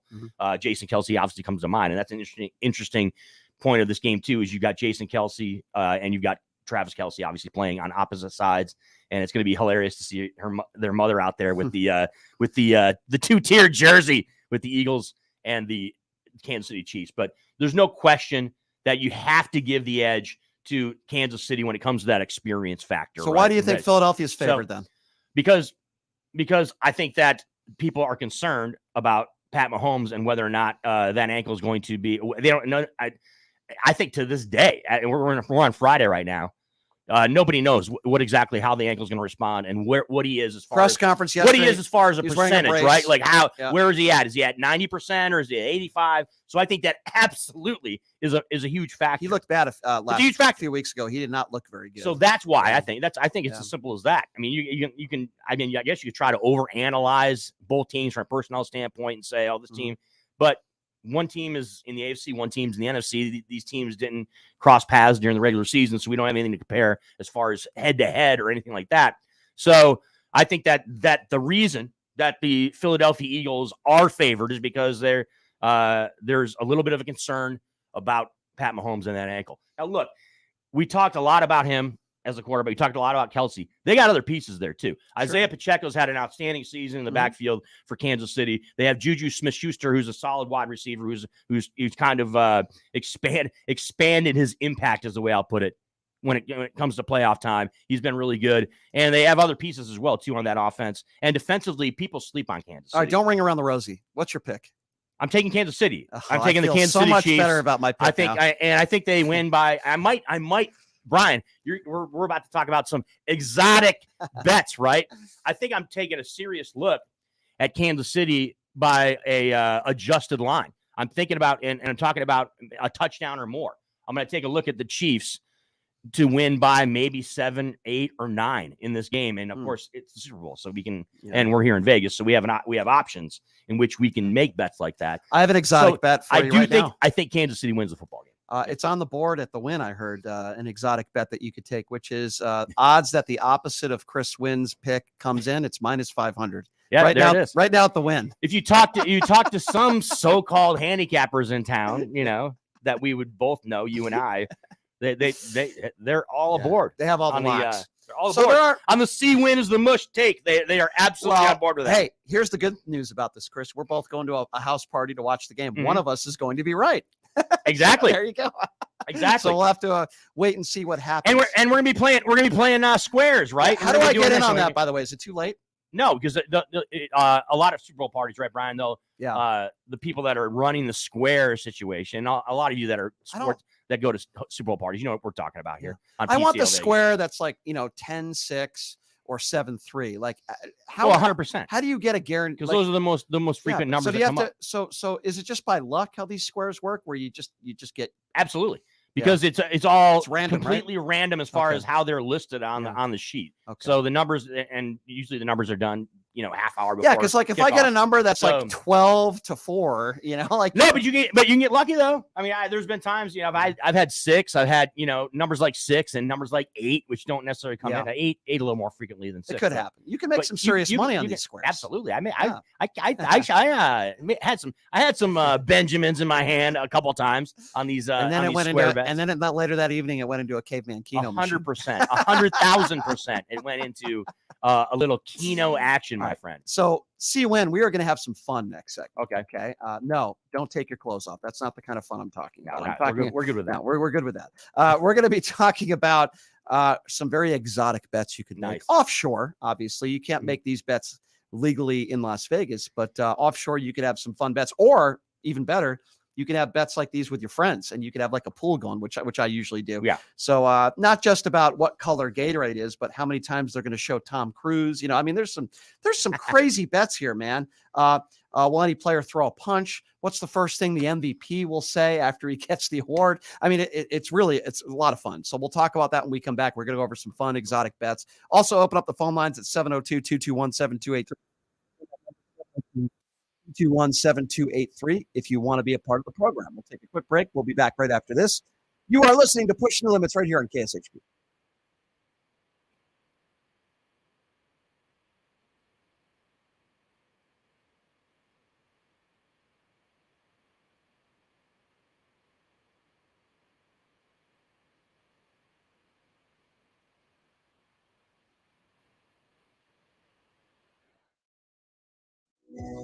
Hey everybody, it's Brian Shapiro from Pushing the Limits. I want to tell you guys about Sahara West Urgent Care and Wellness. They're conveniently located on the southwest corner of Sahara and Jones.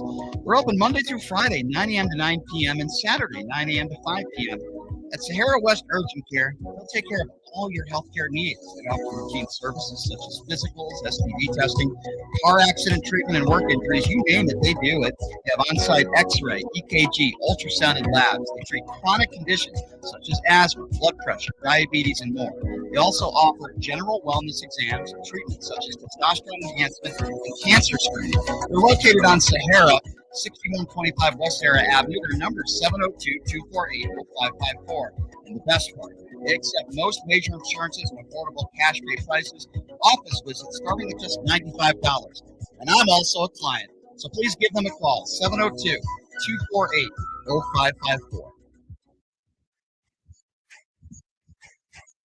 Look, it's impossible for the average person to find a great attorney out there. There's so much misinformation. Now, let me introduce you to former Chief Deputy District Attorney Thomas Mossel. He was Las Vegas's top DUI prosecutor for years. He prosecuted the most high-profile DUI cases in Clark County. No one knows more about DUI law in Nevada. Just Google it. If you get charged with DUI, whether it's a misdemeanor or even more importantly, a felony, you need Thomas Mossel representing you. His relationships with the prosecutors and judges, his knowledge of DUI law that work for you. So give him a call now or text him at 702-848-5555. It's your life and liberty that's at stake. Don't wait. Call now. That number again, 702-848-5555. Hey, everybody. Are you struggling to find a pizza place that reminds you of Brooklyn? That true blue New York style pie? Well, worry no more. Stallone's Italian Eatery Pizza is a knockout. We're located at 467 East Silverado Ranch Boulevard, just off of Premier Road, half a mile east of South Point Casino, just minutes from the Las Vegas Strip. Come by and grab a slice of pie. Plus, check out our Brooklyn-inspired Italian cuisine. Our sandwiches are super. Hero, that is. Because why be a sub when you can be a hero? Stallone's Italian Eatery is here to serve you phenomenal food, Vegas. Forget about it.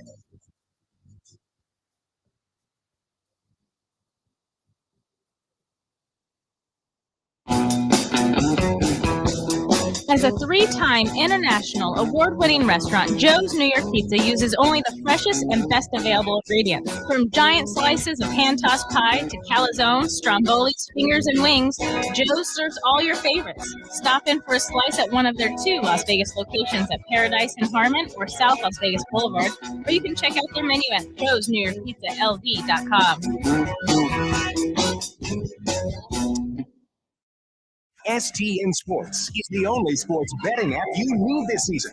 STN Sports has it all. In-play betting, mobile parlay cards, the Play Plus card to fund and withdraw from anywhere in Nevada, and the latest lines on every game.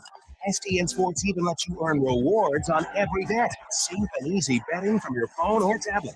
Go to stationcasinosports.com or sign up at any Station Casino, Fiesta Wildfire, or the El Cortez. Details at the sportsbooks. A great time! Your entertainment destination, the South Point, invites you to experience the ultimate great time under one roof. Dancing, a live show, a movie, delicious dining, and one of South Point's 11 restaurants. So much to see, so much to do. You won't know where to start first. This week, make it a South Point week and discover for yourself why the South Point is your entertainment destination for a great time. The Klondike Casino is a friendly local spot that features their signature restaurant, the Klondike Grill, serving up fresh food fast. Open for breakfast, lunch, and dinner just off the 95 freeway on Sunset Road in Henderson. You will find the Klondike Casino featuring all your favorite games from the Strip in the comfort of a neighborhood casino. You can place a bet at their full-service sportsbook or start your day with a breakfast plate that comes with your choice of potato and toast. Or check us out for lunch or dinner and try one of our many sandwiches like the popular beer-battered fish sandwich or the Philly cheesesteak. Check out the full menu at KlondikeSunset.com.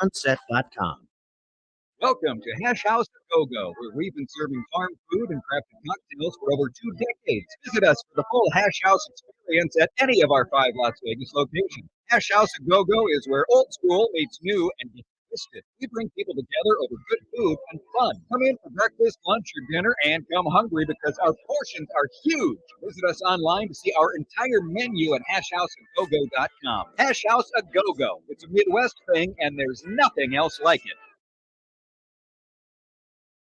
Is your dog suffering from a sensitive stomach? Hi, it's Kelly the Cookie Lady from Mooch's Munchies. Our dogs had super sensitive tummies, and I needed to find a low-fat treat that wouldn't give them gas or other issues. Most of the treats on the market were loaded with fillers, chemicals, and chicken fat. Many of them weren't even food. Well, I knew I could do better, so I developed Mooch's Munchies, and I'm happy to be able to share them with you.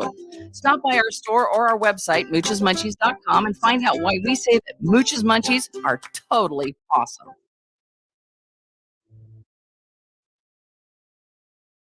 All right, welcome back to this Push the Limit. It is a Friday. Check out Jackson's Bar and Grill located at 21 Jones. You know, every Wednesday now, Chris, they got earn 200 points, you get $50 in free slot play. Some restrictions apply. God, I love the prime rib over there. It's a sweet deal, Brian. The food's great. The gaming is even better. I've been hitting over there. It's a fun place to play. Sign up for a player's card, too. If it's your first time, I think you earn 100 points and you get $20 in free slot play. It's so cool. They got so many great promotions over there. Please check them out. Jackson's Bar and Grill, located at Flamingo and Jones. And BNC winner there, it feels like almost every day. We love it over there. And great hangout. Tell them I sent you. All right, so Chris, funny, we were just talking a little bit off the air about the Las Vegas Aces. We were. Briefly, I will say that Mark Davis and that franchise could be in a little bit of trouble. It appears as though a little dicey off the court, right? It appears as though, if you haven't read the news, Hamby might have spilled the beans. Apparently, Mark Davis allegedly is paying players under the table so he can be underneath the salary cap, which is a little bit. It's a no-no. You probably shouldn't do that. And if you were going to do Hamby, you probably should have made sure she wasn't going to spill the beans. Clearly, she has. This is a very bizarre story, and as a human being, I like Mark Davis. I think he's a decent man. I like him. But as logic and intelligence goes, I'm not sure he's the best owner. He's not, but he's done it. I mean, look, when it comes to the community, right, and how he's handled the Aces last year was excellent, right? They ended up winning a championship. Sure. It was a good story. They're buying players, but I concur. I concur with you. There are times where, look, Mark makes decisions or is making decisions he probably shouldn't be making, like his haircut. Yeah. and it ends up being problematic. Yeah. Let's put it that way. We're a little ways out before the WNBA season starts, so I'm not going to be doing 30 minutes on the Aces. Some people can. I just shocker. Yeah. Let's talk a little bit more about the Super Bowl and some exotic props. Chris, this is my favorite. In fact, you and I have to place bets with each other on this because this is fun. All right, let's start with the obvious, the color of the Gatorade. Orange is the favorite at plus 250. Mm-hmm. Long shot is no Gatorade poured at plus 1600, and then purple. What do you say, man? You got a favorite? It's got to be orange. Yeah, right? I'm with you. I'm I think going it's old orange. school. Yeah, I hate to agree. And with it's not you. even old school. It pains me to agree with you on anything in life, including props, but I think we agree on this one. All right, what will be mentioned first during the Super Bowl MVP speech? The favorite is teammates, minus 120. And then we go to city, the fans, God, religion, family, coaches, and then 25-1 is the team owner, which will never happen. You're not going to thank the team owner right away. What do you think? So it's right off the jump, right? First thing said? Yeah. It's going to be God. Really? All right. It's going to be. I can see that. It's going to be a religious. If it's thing. Pat Mahomes, it'll probably be That's what God. I'm Plus 370. You get a pretty good price on that offshore. Will a player propose after the game? Yes is 4-1. The no is minus 650. I'm going no. Yeah, I'm going to say no on that also. Don't get me wrong. It's extremely romantic, but I don't see it. But I'm not up on all the relationship status of all the players out there in the Super Bowl. So which you're a big fan of chips, eating chips and dip, right? As am I. I was a big fan of the TV show Chips too. That you're too young to remember that. Yeah. I like back with Punch and John. I like the was a huge movie. fan of that. I like the movie Blue Chips. No, I don't know what you're talking about. So which chip commercial will air first? Doritos or Pringles? Pick them. Doritos. Yeah, I hate to agree with you. This is really getting me angry. Why do I hate to? Which snack company commercial will air first? M&M's or Doritos? Now, minus 150 M&M's, by the way. They're a big favorite in this one. Yeah, minus 150. Is that big? Yeah, I'm gonna go M&M's. I think M&M's. Right. I think I agree with you on that too. I haven't disagreed with you yet. I love national anthem props, right? We talk about the over/under and all this stuff. This is an interesting You're prop. putting me on the spot with some of these bets, Brian. This is some good, of these exotic bets. This is a good one, Chris, because we know this has happened before. Yeah. Will the national anthem, whoever sings it, will a word be forgotten? You get a huge price on this. The yes is 5-1. Do you think that's possible? I think it's possible, but I say no. I think they get the words You're right. not going to get a good price on the no because it's minus 900. Exactly. Can you imagine some poor bastard betting $9,000 on that, and then all of a sudden the singer stumbles over a word, and the rest of the game you got to sit there pissed off? I bet. What's wrong with you? The game just started. What's wrong with you? It's halftime. Your team's winning. That idiot forgot the word, and I don't know. I just think so. Shapiro, here's the deal, right? Everybody takes it seriously when it comes to national anthem, except for Roseanne Barr and Carl Lewis. Other than those two, people take it seriously. So I don't think they're going to forget. This isn't necessarily an exotic, but maybe it is. But will there be a score in the first minute of the football game? 7-1. Yes. Any chance of that? No. You don't think so? No. Okay. All right. Fair enough. This is always an interesting prop, and this we might disagree on this. Will any player be ejected for throwing a punch or fighting? The yes is 8-1. No is minus 1,700. Taking a lot of chalk on these, man. Yeah. I say no. I know. It's a Super Bowl. Guys don't want to get chucked out of a Super Bowl. Here's a prop that I love because you're always going to have action when a field goal is about to be kicked. Will the kicker hit the upright or crossbar? This is an interesting one. You're getting a good price on this. If you say yes, it's 4-1. What do you say? Wow. This might be the first one. PTL Vegas out there and Brian Shapiro and Mark Hayes and company. I'm going yes. Especially, you've seen the kickers the last couple of years. It's all kinds of dysfunctionalness out there in the kicking game. So I'd take a stab at yes on that. And you're going to have action because that also includes the extra point. So if it's a game Absolutely. where, anytime they're kicking the ball, right? Right. Through the uprights. So, I kind of agree with you on that one. It just has to graze a post, right? That's it. There's a lot of prop bets about coaches' challenges. What will be the result of the first coaches' challenge? Play stands is even money. Play overturned, minus 130. When they throw the red flag, unless it's towards the end of the game and you got nothing to lose. Usually when a coach throws a red flag, there's usually a good chance that a call could be overturned. So it's minus 130. You're getting a good price on that. Yeah, and I'm taking the minus 130. Yeah, no I tend to agree with you on that. See, this is so dumb. Minus 105 both ways. What team will win the coin toss? Who the hell knows? That's ridiculous. It's like going. It's not even like going to a roulette table because you got 0 and 0. Yeah, but come on, you can't handicap that. But isn't there a stat out there like it's been tails a bunch of times? Yeah, in the last decade. Tails has always been the favorite. Yeah. So let's go back to the field goals for a moment, because that was kind of a fun one. And tell me what you think about this. What will the first field goal of the game be? Wide left, plus 115. Wide right, plus 115. Short, including blocked and crossbar, plus 325. What do you think about that? I got to go wide right. I got to go with Shank, right? You got most kickers are right-footed, so I'm going wide right. So you're going with the slice. I don't know what these kickers are. They're left or right-footed, though. Yeah, you're going with the slice. I'm going with the slice. Chris Wynn because does I have yeah. as Brian Shapiro can attest, Mark. I have a monster slice on the golf course. He does. I drilled Michael Chang's house. His slice is so bad out there at Siena that I tell him to aim 100 yards to the left of target. So he'll be aiming at the homes. Yes. And he'll hit it right down the middle of the fairway. On the left. I aim at the homes on the left. Yeah. Yeah.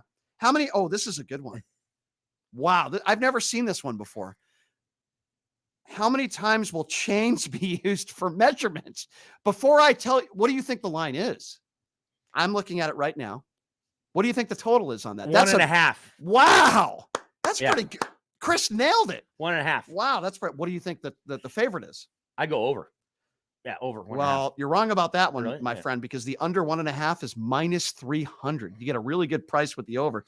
That's actually a bet you might actually be able to bet legally in Nevada. Actually, they probably have that somewhere. Probably, yeah. Yeah, because that's not inside. It's just a random. Yeah. How many thing times that happens? You usually don't see based a on measurement. circumstances on the field. Yeah. Right, and the game too. Obviously, the refs are not going to measure something if it's like a 4-possession game. Right. But in the Super Bowl, they will, because they want to get it right. So I would actually agree with you. I would lean towards the over. Well, it's not about 4-possession game. It's about if it's that close. Well, right? if it's a close game. If it's a close game. It has nothing to do with whether the game's close or not.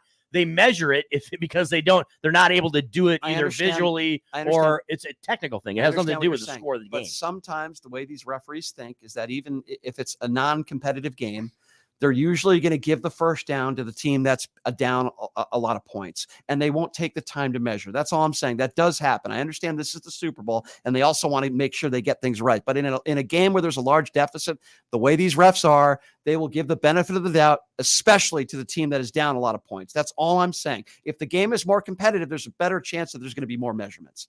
If I would handicap that bet, that's what I would say. That's all I'm saying. Okay. And the game's supposed to be close according to the books. So I would lean towards the over there. Will a player record an octopus? Yes, plus 600. No, minus 1,200. Well, I don't know what that is. What is that? I'm going to be honest with you. Neither do I. What's an octopus, Mark? I don't know what that is.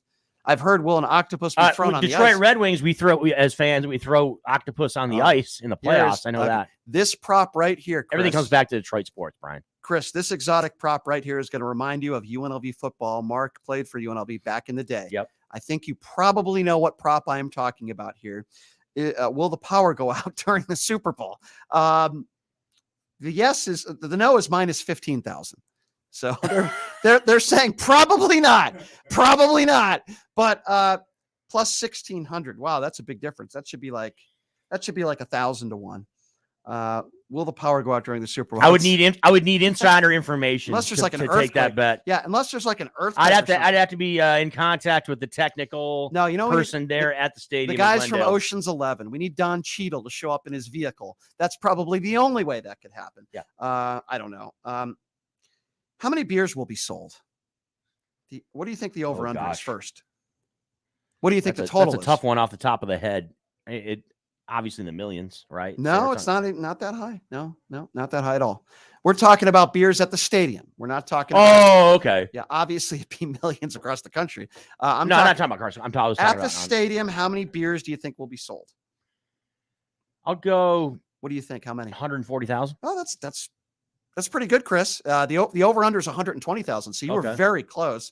The under is actually favored at minus 175, but you were pretty on target with that number. I must say. It's Super Bowl, right, Brian? And so it's you got a lot of tailgating going on pregame. So you're gonna and you got a lot of people. But hold on. You got a lot of people that are thrifty and they like to get their drinks in before they go in the stadium and start shelling out more money. This is about sold in the stadium. This has nothing to do. No, with I'm saying though, the mentality, right, of the fans is it's tailgating, pregame, action, and then you're I'm not saying everybody's like this, but people are like, oh, I'm gonna get mine in before I go into the stadium so that I'm not shelling out big time cash. Chris, you're a fan of hot dogs as I am from time to time. Some make me sick, others are taste pretty good.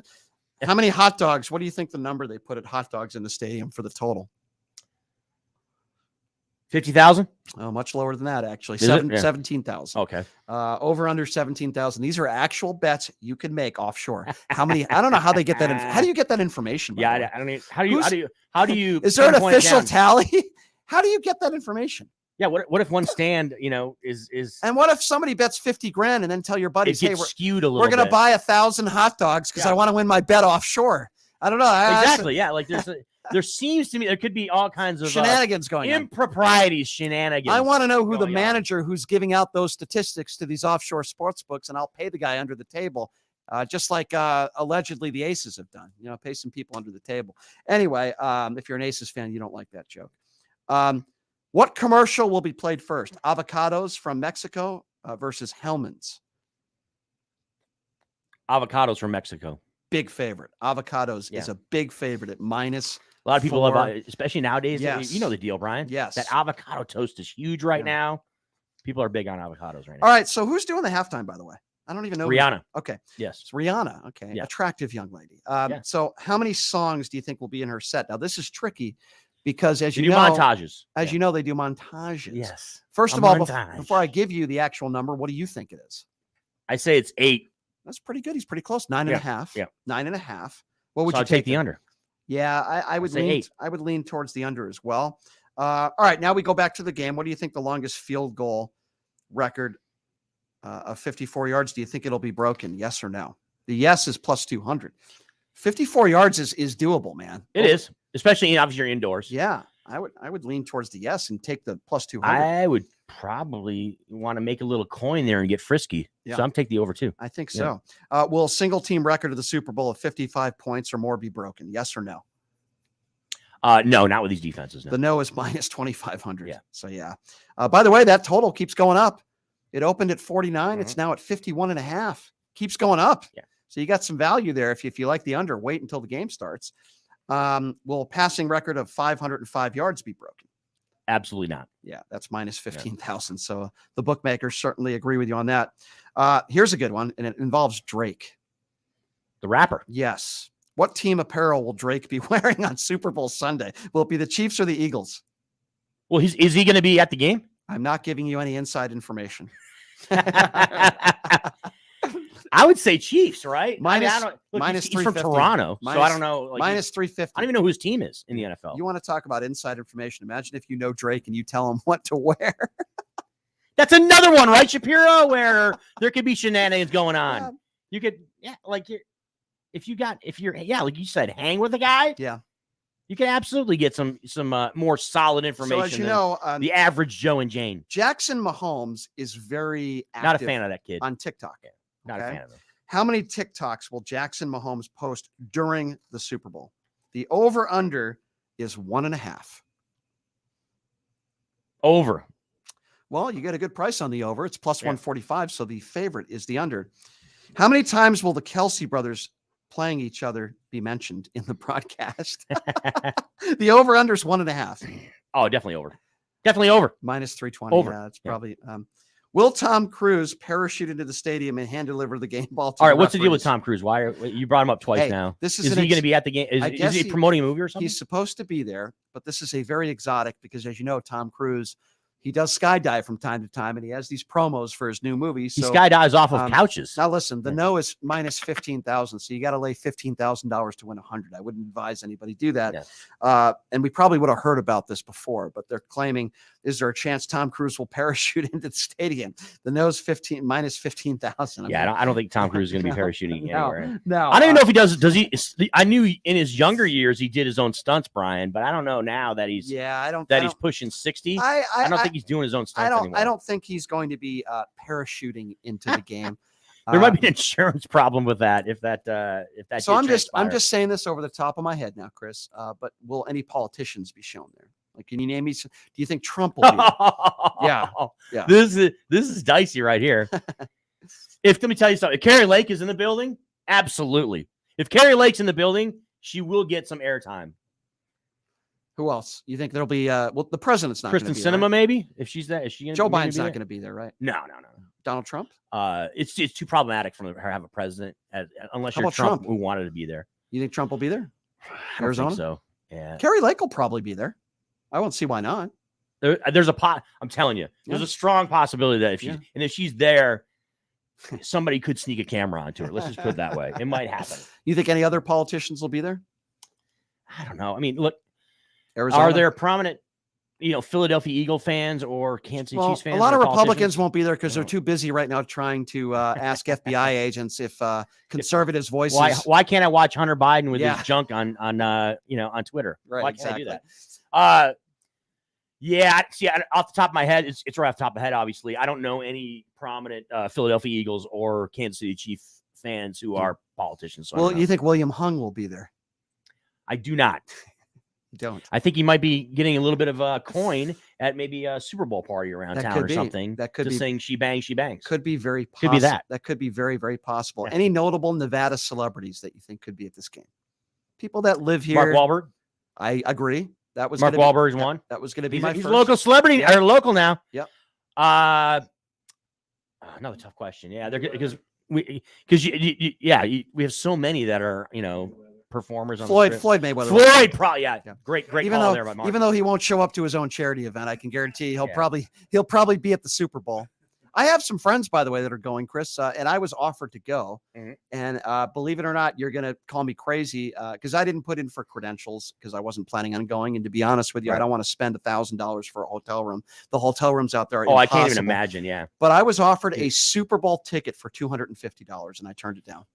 Wow. Yeah, I did. I didn't want to go out there. I didn't want to schlep out there. It's a Jewish word, schlep. If I gotta tell you, Brian, if somebody offered me a ticket for $250, I would definitely take that. I would absolutely. A friend of mine who I went to the average ticket price is what, $10,000 or something like that. A friend of mine who is part of the NFL alum, who I went with to the Pro Bowl, offered me a ticket at face value for what he paid for it because he's an NFL alum for $250. I heard he got the ticket from Jonathan Ogden, and my issue is got to rent a car. You got to, and by the way, if I went out there, I would have wanted to have done Radio Row, which I already have said I want to do next year. My good friend JT the Brick is doing. Well, we'll definitely be doing Radio Row next year. Yeah. But my good friend JT the Brick is Radio Row out there. He's doing a phenomenal job, and I love JT. And doing Radio Row is a lot of fun. But yeah, I could have gone out there. I decided not to. Instead, I'm hanging out with you. So it's not a bad deal for you, my friend. Yeah, JT's a good guy. He is. Radio Row is going to be crazy next year, guys, in Vegas. First time ever in Vegas, and Radio Row for that whole week is going to be ridiculous with the McAfees out there. It's almost, and the Shapiros on PTL and freaking and all the and it almost hasn't even hit me yet that the Super Bowl is actually going to be in Las Vegas next year. It's crazy. And to have the Buffalo Bills playing the Detroit Lions in the Super Bowl next year, it's going to be great. It's going to be great. By the way, since we are talking NFL football, I mean, Aaron Rodgers and the whole Aaron, ever since Tom Brady retired. And by the way, I'm still not 100% buying in that Tom Brady is retired. I would say 95%, but you never know with this guy if he gets an offer. But he's probably done. So Aaron Rodgers says, I brought up Aaron Rodgers before. The issue with Aaron Rodgers is his contract. I don't know if the Raiders would be able to handle his contract, but Devontae Adams has been asked about it. Devontae wants Aaron in town. So Aaron Rodgers was playing in a golf tournament last weekend, and a fan said, "Hey, I heard Devontae wants to be your neighbor." Aaron Rodgers looks over and he says to him, "Yeah, tell Devontae to buy me a house out there. He's got the money." Exactly. I thought that was a really funny response, but Devontae was seriously asked about it, and of course the answer is going to be, "Yeah, well, hell yeah." Do you think there's any chance that Aaron Rodgers is wearing the silver and black next year? Oh, there's definitely a chance, but I don't think it's a very good chance. I think it's a better chance because I think there's absolutely a better chance that he stays in Green Bay. Look, he's on his isolation retreat right now. Is that what it is? Is that what we're calling it? Where he goes into a room that's pitch dark for 4 straight days and does some solid meditating and does some reflection and then he's going to make his decision and probably jump on Pat McAfee's show and talk about it because that's the show. I just saw Pat McAfee over at the Pro Bowl. Did you? Yeah. So my answer is no. I don't think I think it's a long shot. Then he ends up in Vegas because I also think there's other spots where and look, this isn't just about Aaron Rodgers' contract. It's about who the Green Bay Packers hold some cards here. Chris, too. You're forgetting they can trade him. He's under contract. Chris, you're so forgetting. The Packers can trade him. You're forgetting something that's very What vital. am I forgetting? the fact that Mark Davis could be handing Aaron Rodgers $20 million under the table. That could be true too. Yeah, that could be true. It's possible. Yeah. Hey, Aaron, listen, keep us on the down low. Here. And then when here you go, Aaron. Here you go. Nobody's going to notice. Let me make a quick comment because I know we're on the back end of the show here. Yeah. Tom Brady, right? You want to talk about scenarios? How about this first scenario? He's retired, right? We get to around week 9, week 10, and there's injuries to quarterbacks and say, I don't know, San Francisco, the 49ers, right? And they're on their third string quarterback. I concur with you, my friend. There's absolutely all kinds of possibilities that Tom Brady, and I'm not just talking about the Niners, I'm talking about other teams that are in contention that could, make waves when it comes to the playoffs, need a quarterback. Absolutely could see Tom Brady saying, you know what? I'm going to come back and ramp it up again and still play in the NFL. Yeah, I'm actually surprised that he wanted to call it quits after the tumultuous. The way it ended, right? Yeah, the way the season ended. The way it ended for him wasn't too good, and I understand that knee-jerk reaction, like hiring him, but he is still an above-average quarterback, and he could still play. But he definitely still play. I'm going to tell you something.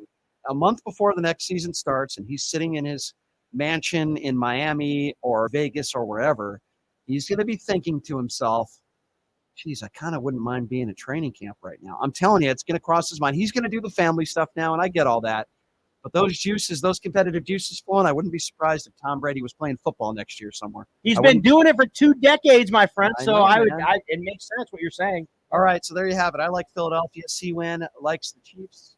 And I'll have you flipped over by game time. I'm going to switch. I'm going to change Shapiro's mind when it comes to this game. Right, he's going to be on the Chiefs. It's too late. I already placed a free bet FanDuel bet on Philadelphia, risk-free, by the way. Yeah, so I can't lose. Anyway, thanks for being here, Chris. Appreciate it. It's been I'm not going to lie. It's been a pretty difficult week for me, but certainly doing this show always it's a good escape sometimes. Yeah. And, I'm glad I wasn't going to be here today, but I'm glad I am here, and I'm glad I was able to do the show. And I promise you I will be back on Monday, and we'll go at it some more and have some fun. And, Chris, you'll be here on Monday as well. We'll talk a little Super Bowl. Yeah, so, Monday morning quarterbacking for real. Today was an exception. I had to have you come in and talk about some exotics. Yes. Anyway, Chris, thanks for being here. Yep. Thanks to Mark as well and everybody here at K-Shop. And we will be back at you on Monday, everybody. Enjoy the game. Have a great weekend.